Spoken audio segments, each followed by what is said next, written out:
ಬೇರೆ ಕಡೆ ಹೆಚ್ಚು ಗಮನವನ್ನು ಕೊಡ್ತಾ ಇದ್ದಾರೆ. ನೋಡಿ, ನಾವು ಶಾಲೆಯಲ್ಲಿ ಶಿಕ್ಷಕರು ಶಾಲೆಯಲ್ಲಿ ಕಲಿಸಬೇಕು, ಪೋಷಕರು ಮನೆಯಲ್ಲಿ ಮಕ್ಕಳಿಗೆ ಓದಿಸಬೇಕು. ಹೆಚ್ಚಾಗಿದೆ ವಾಕ್ಯ ಇದು. ಶಿಕ್ಷಕರು ಶಾಲೆಯಲ್ಲಿ ಕಲಿಸಬೇಕು, ಪೋಷಕರು ಮನೆಯಲ್ಲಿ ಓದಿಸಬೇಕು. ಅಂದ್ರೆ ನಾನು ನೋಡಿದಾಗ ಈ ಸಂಸ್ಥೆಯಲ್ಲಿ ನನ್ನ ಶಿಷ್ಯರು ಇದ್ದಾರೆ, ಶಿಷ್ಯರ ಮಿಸ್ಸಸ್ಗಳು ಇದ್ದಾರೆ, ತುಂಬಾ ಸ್ನೇಹಿತರು ಇದ್ದಾರೆ. ನನಗೆ ಇದೊಂದು ತುಂಬಾ ಖುಷಿ ಅನ್ಸುತ್ತೆ. ವೈದ್ಯರು ಸ್ನೇಹಿತರು ಶಾಲೆಗೆ ಬಂದು ದಯವಿಟ್ಟು ಹೇಳಬೇಕಾಗಿ ಯಾವ ಕಾರ್ಯಕ್ರಮಕ್ಕೂ ನಾನು ಬಿಡಲ್ಲ, ಪ್ರತಿಯೊಂದಕ್ಕೂ ಹೇಳ್ತಾ ಇರ್ತಾರೆ. ಹಾಗಾಗಿ ನನಗೆ ತುಂಬಾ ಖುಷಿ ಅನ್ನಿಸ್ತು. ನಾನು ನೋಡಿದಾಗ ಈ ಸ್ಕೂಲ್ನಲ್ಲಿ ತುಂಬಾ ಡೆಡಿಕೇಟೆಡ್ ಟೀಚರ್ಸ್, ಪುಸ್ತಕಗಳಾಗಲಿ ಅವರ ಕಾರ್ಯಕ್ರಮಗಳಾಗಲಿ ಪ್ರತಿಯೊಬ್ಬರು ಸಹಿತ ಮಕ್ಕಳ ಒಂದು ವಿದ್ಯಾಭ್ಯಾಸಕ್ಕೆ ಹೆಚ್ಚು ಗಮನವನ್ನು ಕೊಟ್ಟು ನಮ್ಮ ಟಿಪ್ಪು ಕಾಲೇಜು ತುಂಬಾ ಚೆನ್ನಾಗಿ ಬೆಳಿಬೇಕು, ಉತ್ತಮವಾಗಿರ್ತಕ್ಕಂಥ ಪಟ್ಟಕ್ಕೆ ಹೋಗ್ಬೇಕಂತಕ್ಕಂಥ ಎಲ್ಲರನ್ನೂ ಸಹಿತ ಅದೇ ಒಂದು ಅಭಿಪ್ರಾಯ ಇರ್ತಕ್ಕಂಥ ಒಂದು ಟೀಮ್ ಇದೆ. ಹಾಗೆ ನಾನು ನೋಡಿದಾಗ ಶಿಕ್ಷಕರು ಸಹಿತ ತುಂಬಾ ಡೆಡಿಕೇಟೆಡ್ ಸರ್ವಿಸ್ ಅನ್ನು ಮಾಡ್ತಾ ಇದ್ದಾರೆ. ಹಾಗೆ ಮಕ್ಕಳು ಸಹಿತ ಕಲಿಕೆಯಲ್ಲಿ ತುಂಬಾ ಆಸಕ್ತಿ ಇರ್ತಕ್ಕಂಥದ್ದು ನಾನು ಕೇಳಿದ್ದೀನಿ. ಯಾಕಂದ್ರೆ ಸೈನ್ಸ್ ಆಕ್ಟಿವಿಟೀಸ್ ಅಲ್ಲಿ ನೋಡಿದ್ದೀನಿ, ಆಮೇಲೆ ಶಾಲಾ ಇದರಲ್ಲಿ ಸಹಿತ ನೋಡಿದ್ದೀನಿ, ಉತ್ತಮವಾಗಿರ್ತಕ್ಕಂಥ ಇದನ್ನ ಕೊಡ್ತಾ ಇದ್ದಾರೆ. ಹಾಗಾಗಿ ನಾನು ಪೋಷಕರಿಗೆ ಮನವಿ ಮಾಡ್ಕೊಳ್ಳೋದು ಏನಪ್ಪಾ ಅಂತಂದ್ರೆ, ಇತ್ತೀಚಿನ ದಿನಗಳಲ್ಲಿ ನೋಡಿ ನಮಗೆಲ್ಲ ಮತ್ತೆ ಯಾವ್ದಿದ್ದು ಈಗೆಲ್ಲ ನೋಡಿ ಮಕ್ಕಳು ಏನಂತಾರೆ, 4G ಟವರ್ ಇದೆ, 5G ಟವರ್ ಇದೆ, 3G ಟವರ್ ಇದೆ, ಎಲ್ಲ ಬರುತ್ತೆ, ಗೂಗಲ್ನಾಗೆಲ್ಲ ಸಿಗುತ್ತೆ ಅಂತ ಮಾತಾಡ್ತಾರೆ. ನಮ್ಗೆ ನಮ್ಮ ಪುತ್ರ ಸಾಹೇಬರಿಗೆ ಜಯಸರ್ಗೆ ಮೊದಲೇ ನಮಗೆ ಅಮ್ಮಾಜಿ, ಅಪ್ಪಾಜಿ, ಗುರುಜಿ ಮೂರೇ ಜನ ಇದ್ದಿತ್ತು. ಈಗ 5G, 4G, 3G ಅವರು ರಪ್ಪಣ್ಣ ಕೆನ್ನೆ ಹೊಡೆಯೋದು ನಮ್ಗೆಲ್ಲ ಪಾಠಗಳು ಬರ್ತಾ ಇತ್ತು. ಈಗೇನಿಲ್ಲ, ಮೊಬೈಲ್ ಹಿಡ್ಕೊಂಡು ಗೊತ್ತಬೇಕು 4G, 3G, 4G. ನಮ್ಗೆ ಅಮ್ಮಾಜಿ, ಗುರುಜಿ, ಅಪ್ಪಾಜಿ ಮೂರೇ ಜನ ಕಲಿಸ್ತಾ ಇದ್ದಿತ್ತು ಅವಾಗ. ಈಗ ಈ 4Gಗಳು 5Gಗಳು ಬಂದಿದ್ದಾವೆ. ನಾನು ಉದಾಹರಣೆಗೆ ತಳಬಾಳ ಸ್ಕೂಲ್ನಲ್ಲಿ ನಾನು ಮ್ಯಾಥಮೆಟಿಕ್ಸ್ ಕಲಿಸ್ತಾ ಇದ್ದೇನೆ. ಅದರಲ್ಲೂ ಗಂಡು ಮಕ್ಕಳು ವಿದ್ಯಾರ್ಥಿಗಳು, ಹೆಣ್ಣು ಮಕ್ಕಳು ಸ್ವಲ್ಪ ಹೇಳಾಗಿಲ್ಲಪ್ಪ, ತುಂಬಾ ಚೆನ್ನಾಗಿ ಓದ್ತಾ ಇದ್ದಾರೆ, ನಾನು ನೋಡ್ತಾ ಇದ್ದೇನೆ. ಗಂಡು ಮಕ್ಕಳಂತೂ ಆಸಕ್ತಿ ಇಲ್ಲೇ ಇಲ್ಲ. ಅಪ್ಪ ಈ ಲೆಕ್ಕ ಹೆಂಗ್ ಮಾಡಿದಪ್ಪ ಅಂತ ಕೇಳ್ತಿದ್ರೆ, ಸರ್ ಗೂಗಲ್ನ ಹೊಡೆದೆ ಸರ್, ಗೂಗಲ್ನ ಹೊಡೆದ ತಕ್ಷಣ ತೋರಿಸ್ತು ಸರ್, ಅದು ಕಲ್ತ್ಕೊಂಡು ಬಂದೆ, ಬಾರಪ್ಪ ಅದನ್ನೇ ಫೋನ್ ಮೇಲೆ ಮಾಡಪ್ಪ ಅಂತ ಕರಿತೀನಿ ನಾನು. ಒಂದು ಅಕ್ಷರನೂ ಬರೆಯಲ್ಲ. ನೋಡಿ, ಹೀಗೆ ಮೊಬೈಲ್ಗಳು ಬಹಳ ಆಗಿದೆ ಮಕ್ಕಳಲ್ಲಿ. ಹಾಗಾಗಿ ನಾನು ಬಂದಿರ್ತಕ್ಕಂಥ ತಂದೆ ತಾಯಿ ಒಂದು ವಿನಂತಿ ಮಾಡ್ಕೊಳ್ಳೋದೇನಂದ್ರೆ, ಮಕ್ಕಳಿಗೆ ಈಗ ನಮ್ಮ ಮನೆ ಪಕ್ಕದ ಒಬ್ಬರು ಇದ್ದಾರೆ, ಅವ್ರ ತಾಯಿ ಬೆಳಿಗ್ಗೆ ಸ್ಕೂಲಿಗೆ ಕಳಿಸ್ಬೇಕಾದ್ರೆ ತಂದೆ ತಾಯಿ ಫಸ್ಟ್ ಹುಡ್ಕೋದು ಮೊಬೈಲ್. ಯಾಕೆ ಮಾಡ್ತಿದ್ದ ಮೊಬೈಲ್ ಹುಡ್ತಿಲ್ಲ ಅಂತಂದ್ರೆ, ಮೊಬೈಲ್ ಕೆಲಸ ಊಟ ಮಾಡೋದು ಅವನು. ನೋಡಿ ಎಷ್ಟು ಅವೇರ್ನೆಸ್ ಇದೆ ಅಂತ. ಮೊಬೈಲ್ ಹುಡ್ಕೊಂಡು ಡೇಟ್ ಹಾಕ್ಬಿಟ್ಟು ಮೊಬೈಲ್ ಹಾಕ್ಬಿಡ್ತಾರೆ. ಆ ಮೊಬೈಲ್ ನೋಡ್ಕೊಂಡು ಇವ್ರು ತಿನ್ನಿಸ್ಬೇಕು, ಆಮೇಲೆ ನೋಡಿ ಎಷ್ಟು ಗೀಳಾಗಿದೆ ಅಂತಂದ್ರೆ, ಅಷ್ಟು ಗೀಳ ನೋಡಿ ತಂದೆ ತಾಯಿಗಳು ಮೊಬೈಲ್ ಹುಡ್ಕೊಂತ ಕೂತಾರೆ. ಹಾಗಾಗಿ ಪೋಷಕರಲ್ಲಿ ನನ್ನ ಒಂದು ವಿನಂತಿ, ಯಾಕಂದ್ರೆ ಮೊಬೈಲ್ ಗೇಳನ್ನ ಮಕ್ಕಳೇ ಹೆಚ್ಚಾಗಿ ಕಲಿಸ್ಬೇಡಿ ದಯವಿಟ್ಟು. ಈಗೇನು ನಾನು ಶಿಕ್ಷಕರು ಶಾಲೆಯಲ್ಲಿ ಕಲಿಸ್ತಾರೆ, ನೀವು ಮನೆಯಲ್ಲಿ ಓದಿಸ್ಬೇಕು. ಸಂಜೆ ಬಂದ ತಕ್ಷಣ ಅಥವಾ ರಾತ್ರಿ ಆಗಿ ತಮ್ಮದೇ ಆಗಿರ್ತಕ್ಕಂಥ ಸಮಯಾವಕಾಶವನ್ನು ಮಾಡಿಕೊಟ್ಟು ಏನು ಹೋಮ್ವರ್ಕ್ ಕೊಟ್ಟಿದ್ದಾರೆ ನೀವು ಚೆಕ್ ಮಾಡಿ. ಕನ್ನಡದಲ್ಲಿ ಯಾರು ಕೊಟ್ಟಿದ್ದಾರೆ, ಉರ್ದುನಲ್ಲಿ ಯಾರು ಕೊಟ್ಟಿದ್ದಾರೆ, ಮ್ಯಾಥಮೆಟಿಕ್ಸ್ ಅಲ್ಲಿ ಯಾರು ಕೊಟ್ಟಿದ್ದಾರೆ, ಇದನ್ನು ಬರೆದಿದ್ಯಾ, ಏನು ಹೋಮ್ವರ್ಕ್ ಕೊಟ್ಟಿದ್ದಾರೆ ಫಾಲೋ ಅಪ್ ಮಾಡಿ. ನೀವು ಅವ್ರ ಜೊತೆಗೆ ಒಂದು ಗಂಟೆ ಕುಳಿತುಕೊಂಡು ಕನ್ನಡ ಮುಗಿತಾ ಇಂಗ್ಲಿಷ್ ತಗೋ, ಗಣಿತ ಮುಗಿತಾ ಸೈನ್ಸ್ ತಗೋ, ಈ ರೀತಿ ಮೊಬೈಲ್ ಗೇಳನ್ನ ಕಡಿಮೆ ಮಾಡಿ ಅವ್ರ ಜೊತೆಗೆ ಒಂದು ಗಂಟೆ ಕುಳಿತುಕೊಂಡು ಸ್ವಲ್ಪ ಓದಿಸೋದ್ರ ಬಗ್ಗೆ ಹೆಚ್ಚು ಗಮನ ಕೊಟ್ಟರೆ ಅವರ ಶೈಕ್ಷಣಿಕ ಪ್ರಗತಿಯನ್ನು ನಾವು ಕಾಣಬಹುದು. ಇದು ನನ್ನ ನಾನು ಸಹಿತ ಡೈರೆಕ್ಟರ್ ಮಾಡಿದ ಈ ತಾಳ್ವಾಳ ಸ್ಕೂಲ್ನಲ್ಲಿ 10ನೇ ತರಗತಿ ವಿದ್ಯಾರ್ಥಿಗಳ ಮನ್ನಣೆ ಬೆಳಿ ಕೊಡ್ತಾ ಇದ್ದೇನೆ. ಈಗ ಅಣ್ಣಪ್ಪ ಕನ್ನಡ ಭಾಷೆದಾರಲ್ಲ, ಅವ್ರನ್ನ ಒಬ್ಬ ಶಿಷ್ಯ ಬರ್ತಾನೆ, ಅವ್ನಿಗೆ ಹೇಳ್ತಾ ಇದ್ದೆ ಬಹಳ ಇದು ಕಣಕೊಂಡು, ಅವನೇನ್ ಮಾಡ್ತಾನಂತೆ ಮೊಬೈಲ್ ಇದನ್ನ ಹಾಕಿದ್ದಾರೆ ನೋಡ್ತಾ ಇದ್ದಾರೆ ಅಂತ ಹೇಳಿ ಅದಕ್ಕೋಸ್ಕರ ಮಾಡ್ಕೊಂಡು ಒಳಗಡೆ ಮೊಬೈಲ್ ರಾತ್ರಿ 11-12 ಗಂಟೆ ಆದ್ರೂ ಮೊಬೈಲ್ನಾಗೆ ಇರ್ತಾನೆ. ಹಾಗಾಗಿ ಪೋಷಕರು ವಿದ್ಯಾರ್ಥಿಗಳಿಗೆ ಮೊಬೈಲ್ ಬಳಕೆಯನ್ನು ಕಡಿಮೆ ಮಾಡಿ, ನೀವು ಒಂದು ಗಂಟೆ ಅವ್ರ ಜೊತೆ ಕುತ್ಕೊಂಡು ಓದ್ತಕ್ಕಂಥ ಆಸಕ್ತಿಯನ್ನು ಮೂಡಿಸ್ಬೇಕು. ಆಗ ಓದ್ ಬಂದು ಬೆಳಗ್ಗೆ ಆ ಶಿಕ್ಷಕರಿಗೆ ಅವ್ರು ನಿನ್ನೆ ಹೇಳಿದಂಥ ಪಾಠವನ್ನ ಇವತ್ತು ಅವನ್ನ ಒಪ್ಪಿದ್ರೆ ಮಾಸ್ಟರ್ಗಳಿಗೆ ಆಗ್ತಕ್ಕಂಥ ಖುಷಿ ಅಷ್ಟಿಷ್ಟಲ್ಲ, ತುಂಬಾ ಖುಷಿ ಆಗ್ತದೆ. ನನಗೆ ತುಂಬಾ ಖುಷಿ ಅನ್ಸುತ್ತೆ. ಇಲ್ಲಿ ಶಿಷ್ಯರ ಹೆಂಡತಿಯರು ಅವರು ಮಕ್ಕಳು ಎಲ್ಲರೂ ಚೆನ್ನಾಗಿ ಪಾಠ ಮಾಡ್ತಾ ಇದ್ದಾರೆ. ಈಗ ಉದಾಹರಣೆ ನಿಮ್ಮ ಜೈ ಸರ್, ನನಗೆ ಅವರ ಮನೆಯಲ್ಲಿ 5 ಜನ ನನಗೆ ಶಿಷ್ಯರು, ಜನರು ಎಲ್ಲ ಕ್ಷೇತ್ರದಲ್ಲೂ ತೊಡಸ್ಕೊಂಡಿದ್ದಾರೆ.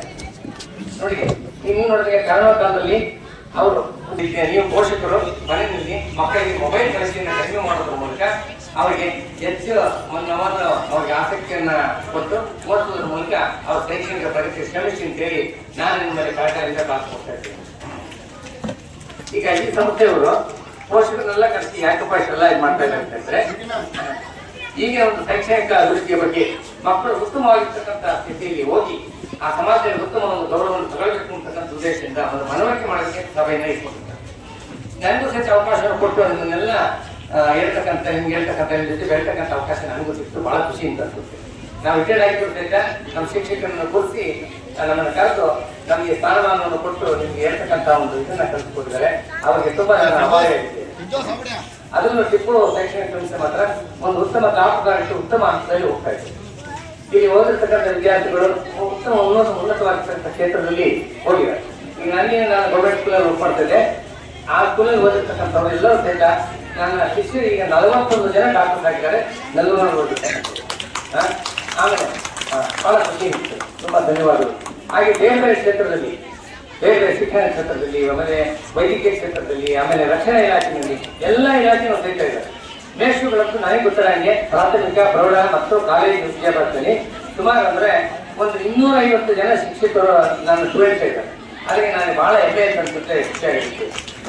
ಬೆಳಗ್ಗೆ ಒಬ್ಬರು ವಿದ್ಯಾರ್ಥಿಗೆ ಅಲ್ಪಸಂಖ್ಯಾತರ ವಸತಿ ಶಾಲೆಯಲ್ಲಿ ಕೇರಳಿಸಿನಲ್ಲಿ ಅಲ್ಲಿ ಜುಲಿ ಅಂತ ನಮ್ಮ ಸ್ಟೂಡೆಂಟ್ ಒಬ್ಬರು ವರ್ಕ್ ಮಾಡ್ತಿದ್ದಾರೆ. ಅವಳು ಫಿಸಿಕ್ಸ್ ತಗೊಂತಿದ್ದಾರೆ ಕಾಲೇಜಿಗೆ ಕೇರಳಿಸಿನಲ್ಲಿ. ಅವಳು ಬೆಳಗ್ಗೆ ಯಾವ್ದು ಡೌಟ್ ಕೇಳೋದಕ್ಕೆ ಫೋನ್ ಮಾಡಿದ್ದು. ಅಲ್ಲಮ್ಮ ಯಾವ ಹೈಸ್ಕೂಲ್ ಪಾಠ ಮಾಡಿದ್ದೀವಿ, ನೀವು ಕಾಲೇಜು ಪಾಠ ಮಾಡ್ತಿದ್ದೀಮ್ಮ, ನಿನ್ನ ನಾನು ಕೇಳಬೇಕು ಅಂತ. ಇಲ್ಲ ಸರ್ ನನಗೆ ಅದು ಒಂದು ಡೌಟ್ ಬಂತು ಅಂತೇಳಿ ಒಂದು ಡೌಟನ್ನು ಬೆಳಗ್ಗೆ ಕೇಳಿದ್ದು ನಾನು ಸ್ವಲ್ಪ ಕ್ಲಿಯರ್ ಮಾಡಬೇಕು. ನೋಡಿ ಲೆಕ್ಚರ್ ಆಗಿದ್ದು ಸಹಿತ ನಮ್ಗೆ ಕೇಳ್ತಕ್ಕಂಥ ಜ್ಞಾನವನ್ನು ಕೇಳಿದ್ರೆ ನನಗೆ ಎಷ್ಟು ಖುಷಿ ಆಗ್ತದೆ, ಬಹಳ ಖುಷಿ ಅನಿಸ್ತು. ಹಾಗೆ ತುಂಬಾ ಚೆನ್ನಾಗಿ ಗೊತ್ತಾಗ್ತ ಸರ್, ಹಾಗೆ ತುಂಬಾ ಚೆನ್ನಾಗಿ ಪಾಠ ಮಾಡ್ತಾ ಇದ್ದೀನಿ. ನೋಡಮ್ಮ, ನಾವು ಕಲಿಸ್ತಕ್ಕಂಥ ಒಂದು ವಿದ್ಯೆ ಮಕ್ಕಳಲ್ಲಿ ಹುಡುಗ್ರೆ ನಮಗೂ ಶ್ರೇಯಸ್ಸಮ್ಮ, ಮಕ್ಕಳಿಗೂ ಶ್ರೇಯಸ್ ಆಗ್ತಮ್ಮ, ಚೆನ್ನಾಗಿ ಕಲಿಸ ಮತ್ತಿಗೆ ಅಂತ ಹೇಳ್ಬಿಟ್ಟು ನಾನು ಅವರಿಗೆ ಬೆಳಗ್ಗೆ ಅಡ್ವೈಸ್ ಮಾಡ್ತೇನೆ. ಯಾವಾಗ ಮಕ್ಕಳ ಮನಸ್ಸನ್ನು ಉಳಿಸಬೇಕಂದ್ರೆ ನಾವು ಅವರಿಗೆ ಒಂದು ಶೈಕ್ಷಣಿಕ ಬದಲಾವಣೆಯನ್ನು ತರ್ತಕ್ಕಂಥ ಬರೀ ಶೈಕ್ಷಣಿಕ ಅಂತಲ್ಲ, ಎಲ್ಲ ಸಂಸ್ಕಾರವನ್ನು ಸಹಿತ ಬರೀ ಜೀವನದಲ್ಲಿ ಯಾವ ತರ ಕಲಿಬೇಕು, ಯಾವ ತರ ಸಂಸ್ಕಾರವನ್ನು ಕಲ್ತ್ಕೊಳ್ಬೇಕು, ಬರೀ ಪಾಠ ಮಾಡೋದ್ರ ಜೊತೆಗೆ ನಾವು ಶಿಕ್ಷಕರು ಸಂಸ್ಕಾರವನ್ನು ಸಹಿತ ಕಲ್ತ್ಕೊಡ್ತಾರೆ. ಈ ಸಂಸ್ಥೆಯಲ್ಲಿ ಸಹಿತ ಆ ಸಂಸ್ಕಾರವನ್ನ ಕಲ್ತ್ಕೊಡ್ತಕ್ಕಂಥ ಒಂದು ಪ್ರವೃತ್ತಿಯನ್ನು ಎಲ್ಲ ಶಿಕ್ಷಕರು ಸಹಿತ ಕಳ್ಕೊಂಡು ಬಂದಿದೆ. ಕಾರಣ ಆಡಳಿತ ಸಂಸ್ಥೆಯವರೇ ಒಂದು ಮಾರ್ಗದರ್ಶನ. ಹಾಗೆ ಬಯಲಮಂತರವರು, ಪುದು ಸಾಹೇಬರು, ಅವರ ಸಮಿತಿಯವರು ಎಲ್ಲರೂ ಸೇರ್ಕೊಂಡು ಆ ಶೈಕ್ಷಣಿಕ ಪ್ರಗತಿಯತ್ತ ಆಗ್ತಕ್ಕಂಥದ್ದನ್ನು ಸಾಧಿಸಿದ್ದಾರೆ. ಹಾಗಾಗಿ ನಾನು ಯಾಕಂದ್ರೆ ಎಷ್ಟೇ ಸಹಿತ ಪೋಷಕರಿಗೆ ಎಲ್ಲರಿಗೂ ಸಹಿತ ಜವಾಬ್ದಾರಿ ಇದೆ. ಹಾಗಾಗಿ ಈ ಸಂದರ್ಭದಲ್ಲಿ ಇನ್ನೊಂದು ಮಾತಾಡಕ್ಕೆ ಇಷ್ಟಪಡ್ತಾ ಇದ್ದೇನೆ. ನಾನು ಸರ್ವತ್ರ ಕೇಳ್ಕೊಂಡೆ ಆಯ್ತಾ, ಸಂತೋಷ ತರಗತಿ ತುಂಬಾ ಚೆನ್ನಾಗಿದೆ. ಹಾಗೆ ನೀವು 8th, 9th, 10th ಹೈಸ್ಕೂಲ್ ಮಾಡಿದ್ರೆ ತುಂಬಾ ಚೆನ್ನಾಗಿರುತ್ತೆ. ನಮ್ಮ ಸಹಕಾರ ಎಲ್ಲರಿಗೂ ಇರುತ್ತೆ ಸರ್, ನಾವು ಮಾಡ್ತಾ ಇರ್ತೀವಿ ಅಂತ ಹೇಳಿದ್ದಕ್ಕೆ ಅದಕ್ಕೆ ಇದು ಸಹ ನಮ್ಗೆ ಏನಾಗುತ್ತೆ ಅಂದ್ರೆ 14 ಗುಂಟೆ ಜಮೀನು ಬೇಕಾಗುತ್ತೆ. ಈ ಇರ್ತಕ್ಕಂಥ ಸ್ಟ್ರೀಟ್ ಇಟ್ಟಿದೆ, ಇಷ್ಟು ಸ್ಕೂಲ್ ಇದೆ, ಇದು ಪ್ರಾಥಮಿಕಕ್ಕೆ ಪೂರ್ವಕವಾಗಿ ಕರೆಕ್ಟ್ ಆಗಿದೆ.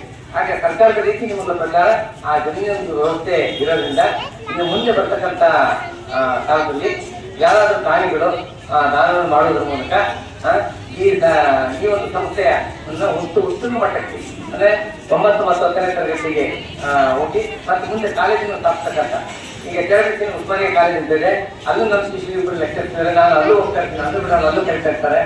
Rural high school plus government high school ಅಲ್ಲೂ ಸಹಿತ ಹೋಗಿ ಒಂದ್ಸರಿ ಬೇಕಂತ ಕರೆಸರಿ ಸನ್ಮಾನ ಮಾಡಿದ್ರೆ ಅವರು ತುಂಬಾ ಉತ್ತಮವಾಗಿರ್ತಕ್ಕಂಥ ಶಿಕ್ಷಕರು ಒಳ್ಳೆ ಹೆಸರು ಕಾಣಿದ್ದಾರೆ.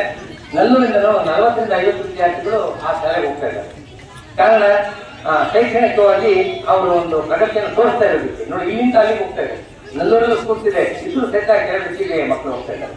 ಹಾಗಾಗಿ ಇನ್ನೂ ಸಹಿತ ಉನ್ನತ ಮಟ್ಟಕ್ಕೆ ಬೆಳಗಿ ನಮ್ದು ಸಹಕಾರ ಇರುತ್ತೆ. ನನಗೂ ಸಹಿತ ಪಾಠ ಮಾಡತಕ್ಕಂಥ ಅವಕಾಶ ಸಿಗ್ತದೆ. ನಾನು ಬಂದು ಸಂಖ್ಯೆಯಲ್ಲಿ ಬೋಧನೆಯನ್ನ ಮಾಡ್ತೇನೆ ಅಂತ ಈ ಸಂದರ್ಭದಲ್ಲಿ ಹೇಳ್ತಾ, ಪೋಷಕರು ತಮ್ಮ ಮಕ್ಕಳ ಕಡೆಗೆ ಗಮನ ಇರೋದು ಮೊಬೈಲ್ ಬಳಕೆಯನ್ನು ಕಡಿಮೆ ಮಾಡ್ಕೊಳ್ತಾ ವಿದ್ಯಾಭ್ಯಾಸಕ್ಕೆ ಹೆಚ್ಚು ಶೈಕ್ಷಣಿಕವಾಗಿ ಗಮನವನ್ನು ತಾವು ಕೊಡಿ ಅಂತೇಳಿ ಮಕ್ಕಳ ಒಂದು ಉನ್ನತ ವಿದ್ಯಾಭ್ಯಾಸಕ್ಕೆ ಸಹಕರಿಸಿ ಈ ಸಂಸ್ಥೆಯ ಒಂದು ಉಳಿವನ್ನು ಇನ್ನೂ ಉನ್ನತ ಮಟ್ಟಕ್ಕೆ ಏರಿಸಿ ಅಂತ ಪೋಷಕರಿಗೆ ಕೇಳ್ಕೊಳ್ತಾ, ಹಾಗೆ ನಾನು ಮಾತಾಡೋಕ್ಕೆ ಅವಕಾಶ ಕೊಟ್ಟಿರ್ತಕ್ಕಂಥ ಈ ಸಂಸ್ಥೆಯ ಎಲ್ಲ ಶಿಕ್ಷಕರವರಿಗೆ, ಸಮಿತಿಯವರಿಗೆ, ಪೋಷಕರಿಗೆ ಹೊಂದಿ ನನ್ನ 2 ಮಾತನ್ನು ಮುಗಿಸಿದ್ದೀನಿ. ಬೇಕಲ್ಲ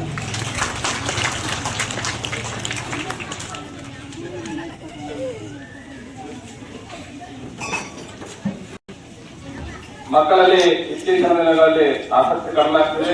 ಪೋಷಕರು ಅವರ ಕಡೆ ಗಮನ ಕೊಡಬೇಕು. ಈ 5G ನಡೀತಿರುವ ಕಾಲದಲ್ಲಿ ಹೆಣ್ಮಕ್ಳು ಚೆನ್ನಾಗಿ ಓದ್ತಾ, ಗಂಡು ಮಕ್ಕಳನ್ನ ಯೂಸ್ ಮಾಡ್ತಾ ಇಲ್ಲ. ಅದ್ರ ಬಗ್ಗೆ ಗೀಳನ್ನ ತೆಗೆದುಕೊಂಡು ಅವರ ಜೀವನವನ್ನು ಹಾಳು ಮಾಡ್ಕೊಳ್ತಾ ಇದ್ದಾರೆ.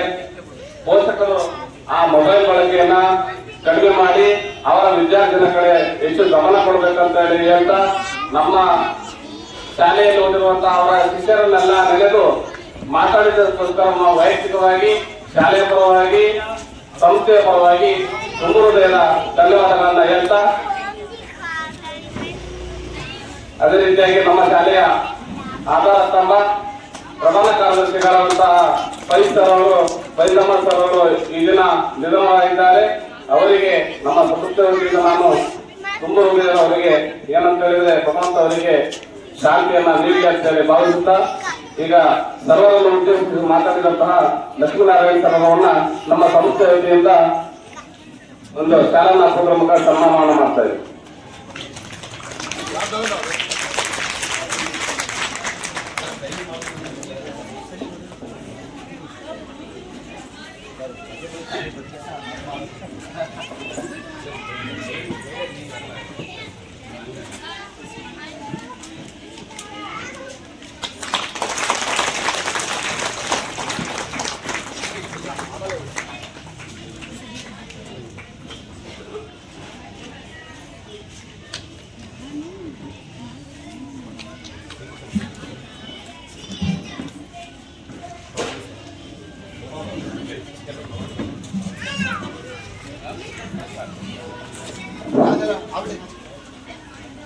ನಾನು ಸಂಸ್ಥೆಯವರಲ್ಲಿ ಒಂದು ಮನವಿ, ನನಗೆ ನಾಳೆ 3ನೇ ಸಲ ಸನ್ಮಾನ ಮಾಡ್ತಾ ಇದ್ರಿ, ಪದೇ ಪದೇ ದಯವಿಟ್ಟು ಮಾಡೋದು ಬೇಡ. ಈ ಮಾಡೋದಕ್ಕೆ ತುಂಬಾ ಧನ್ಯವಾದಗಳು ಸಂಸ್ಥೆಯವರಿಗೆ ಮತ್ತು ಪೋಷಕರಿಗೆ. ಯಾಕಂದ್ರೆ ಎಲ್ಲಾ ಕಾರ್ಯಕ್ರಮಗಳು ತುಂಬಾ ಧನ್ಯವಾದಗಳು.